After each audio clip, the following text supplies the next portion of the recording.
On June 30th, 1971, the Soyuz 11 spacecraft re-entered Earth's atmosphere after spending nearly an entire month in space. On board were 3 men who, over the previous weeks, had been appearing on television screens across the Soviet Union and around the world almost constantly. By that point, they were already considered true heroes, brave cosmonauts who had undertaken a risky and demanding mission, and who had spent more time in space than any human beings before them. The Soviet people were eager to welcome them back to Earth, proud of their achievement and ready to celebrate their return. But when the capsule finally touched down and the recovery team went to knock on the hatch to greet them, there was no response. No one answered. It was at that moment that it became clear something had gone very, very wrong. The space race is the term used to describe the fierce competition between the United States and the Soviet Union in the mid-20th century to determine which nation would conquer space first. This intense technological and ideological rivalry is often interpreted as a kind of symbolic substitute for armed conflict between the two powers, which were politically opposed during the Cold War but did not want to enter into direct military confrontation.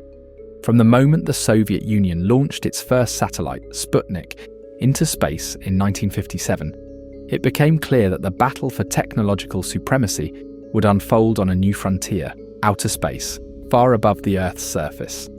This environment of constant competition drove scientific, technical, and industrial advances at an extraordinary pace, and turned American astronauts and Soviet cosmonauts into admired figures. But it is worth emphasizing that, in that dizzying context of urgent progress, being an astronaut or cosmonaut meant facing extreme risks. These missions were challenging, dangerous, and in many cases, deadly. The Soviets took the lead in the early years of this race. After successfully launching Sputnik, they were also the first to send a human being into space, Yuri Gagarin, who carried out his historic Vostok 1 mission in 1961. From that point on, both superpowers plunged into a frantic competition to gain the upper hand. During that decade, both sides suffered fatal tragedies. In 1967, the 3 members of the American Apollo 1 mission died in a fire inside the capsule during ground tests. That same year, Soviet cosmonaut Vladimir Komarov was killed when the Soyuz 1 spacecraft crashed into the ground after re-entry due to a parachute failure. Nevertheless, both the United States and the Soviet Union continued to push their space programs at a breakneck pace, convinced that victory in this historic competition was worth any risk. In 1968, the Apollo 7 mission successfully carried out a series of fundamental tests for the American lunar program, and the following year came one of humanity's greatest achievements. With Apollo 11, the United States became the first country to carry human beings to the surface of the moon, fulfilling a goal that had captured the imagination of the entire world. The Soviet Union's response to the American achievements came in 1971 when they launched the first space station in history, Salyut 1. It was a huge step toward the idea of inhabiting space for extended periods and conducting scientific research in orbit. The Salyut program began promisingly. In fact, the final piece of that series is still in orbit today as an essential part of the International Space Station, which speaks to its historical importance.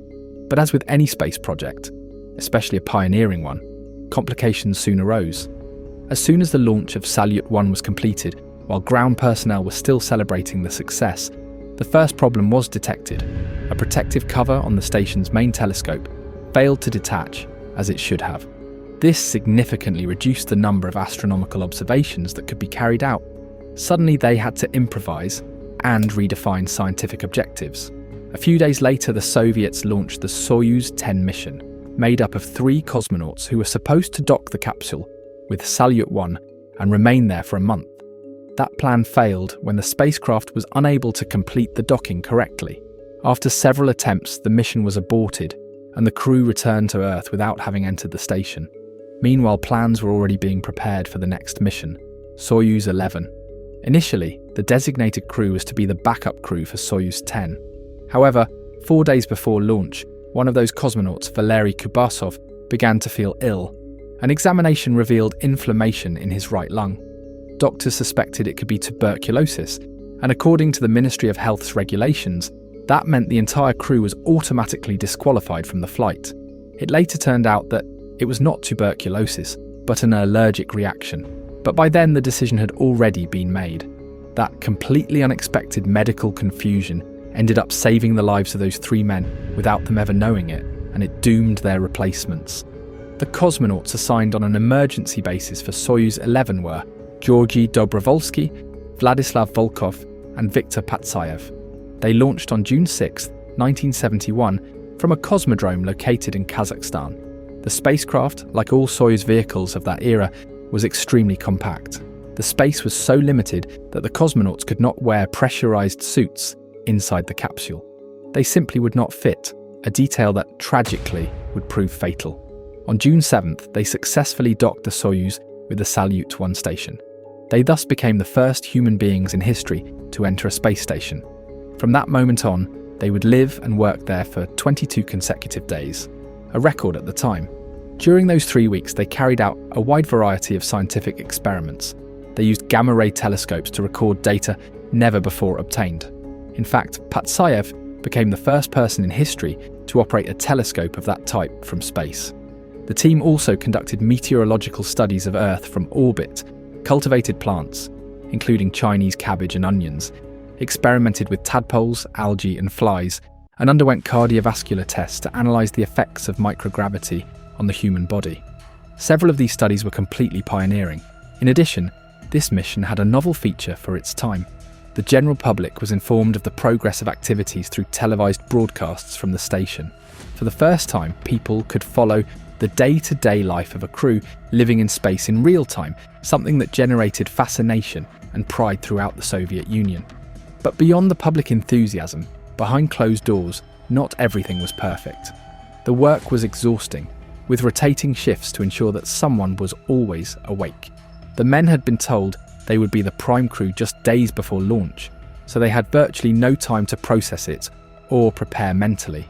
Only one of them, Volkov, had previous experience in space.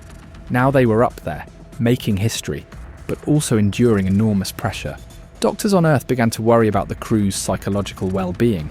Signs of fatigue were evident, and living together in such a confined environment was not always easy.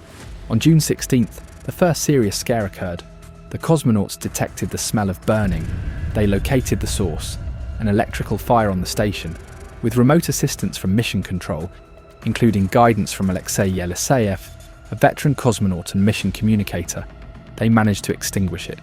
They then spent the night inside the Soyuz capsule, while the station's air was purified.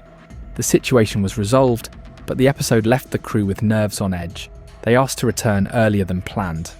The official response was that it was safe to continue. Even so, the public broadcast showed a friendly and calm version of the mission. Nothing that might generate concern. On June 19th, Patsayev even celebrated his birthday in orbit, the first person in history to do so. As the days went by, the cosmonauts began preparing to return home. By June 29th, they had already packed all the scientific samples, film reels, and equipment they needed to bring back. The Soyuz successfully undocked from Salyut 1 and began orbiting Earth independently. They completed 3 orbits of the planet before initiating descent. As planned, the spacecraft separated into its 3 modules: the orbital compartment, the service module, and the descent capsule, where the crew was located. Up to that point, everything was proceeding as expected. Shortly afterward, communication with the spacecraft was lost. This caused concern, but not total alarm. The re-entry phase had automatic segments, and signal was sometimes temporarily lost. In addition, the module separation had already been carried out correctly, which was one of the critical stages. By the time the capsule began approaching the ground, the parachute deployed without problems. From the outside, everything indicated a successful descent. The capsule landed gently in Kazakhstan. The recovery team arrived in just 10 minutes. The spacecraft looked immaculate. No visible damage, no signs of a hard landing. They knocked on the hatch. Silence. They knocked again. Nothing. When they finally opened the capsule, they found the 3 cosmonauts seated in their seats, lifeless. Resuscitation attempts were immediate and desperate, but there was no way to save them. Reports to mission control were sent using the usual numerical system, from 1 to 5, where 5 represented the best possible condition. That day, 3 numbers were transmitted: 111. All three were dead. For almost 2 years, the official cause of death was not publicly announced. The mission had captured the imagination of the Soviet people. It was perfect propaganda, inspiration, national pride. The government preferred to highlight the scientific achievements and the historic feat of occupying the first space station, rather than admit that a tremendous tragedy had occurred during the return. Meanwhile, in the United States, serious doubts began to arise. Some specialists raised the possibility that the human body simply was not prepared to spend so much time in space. Could that have been the cause? Was there an insurmountable biological limit? Over time and after an exhaustive investigation, the truth came to light. During module separation, a small ventilation valve opened accidentally. This valve, located between the cabin and the outside, was supposed to remain hermetically closed until pressure was stabilized in later stages of re-entry. But due to a mechanical failure, it opened too early. The result was devastating. Air began to escape rapidly into the vacuum of space. The cosmonauts were not wearing pressurized suits because the interior of the spacecraft was too small to accommodate them. In a matter of seconds, the pressure dropped to levels incompatible with life. They died from asphyxiation and decompression. The body of Viktor Patsayev was found very close to the valve. Everything indicates that he tried to close it manually, but there was not enough time. The pressure dropped too quickly. A few more seconds perhaps, and he would have succeeded. One particularly painful detail: Alexei Leonov, the original commander designated for the mission, had recommended manually closing those valves before re-entry because he did not trust the automatic system. The backup crew did not do it. Leonov later tested on the ground how long the manual closure took. Almost a full minute. They had only had seconds. The news caused enormous shock throughout the Soviet Union. The three cosmonauts were recognized as national heroes. They were posthumously awarded the title Hero of the Soviet Union. Their bodies lay in state in Moscow, and they were given state funerals. Leonid Brezhnev, the Soviet leader at the time, was seen in tears as he passed by the coffins, something very unusual in Soviet political culture. 1 month later, the astronauts of the Apollo 15 mission placed a commemorative plaque on the moon in their honor. In 1973, a monument was erected at the capsule's landing site, and in 2016 a new one was installed. In addition, lunar craters were named after the three of them. But perhaps the most important legacy was technical and human. The tragedy revealed crucial flaws and led to immediate changes in the design of the Soyuz spacecraft. More robust and secure valves were installed. Fast emergency shutoff mechanisms were incorporated. And most importantly, from then on, all crew members were required to wear pressurized suits during launch and landing. Since Soyuz 11, every crewed space mission has been safer thanks to what was learned in those dark days. And to this day, those three men remain the only people who have lost their lives in space during the return to Earth.